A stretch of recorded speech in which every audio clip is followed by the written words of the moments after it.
Absolutely. And so now let me give you the other side. So this show is also about asking a lot of curveballs. So this is the first one. Absolutely, you start from something which is useful and then it becomes a need. What that has done is it has given. Well, I would argue it always has to stay a need. If something is not useful, people stop using it.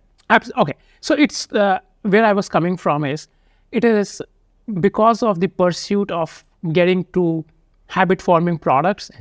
The industry has gone from a business model which was like pay and use to a freemium business model. You look at Candy Crush, you look at Evernote, two examples, which has been shared quite a bit in when it comes to the hooked model.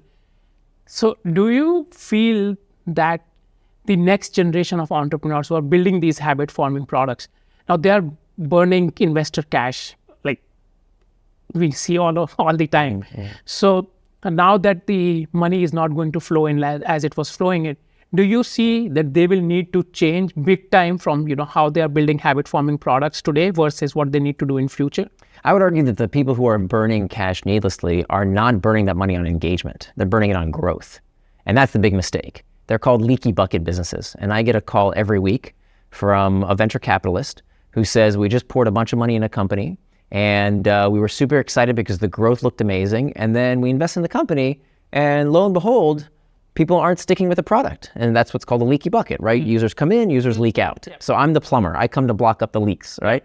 And so where people are spending money, where are they bleeding cash? They're bleeding cash many times before they have product market fit, before they have a product that can retain the users. Because throwing good money after bad by acquiring users, right, growth at all costs, that's to blame. If you can't keep your users, if you don't have a critical threshold of people who are habituated to your product, stop. Don't move forward. Don't spend money on advertising. But what people many times do is they'll give money to grow the product. Well, you can pay to grow your user base. Pay Google, pay Facebook, pay YouTube. You can pay to acquire users.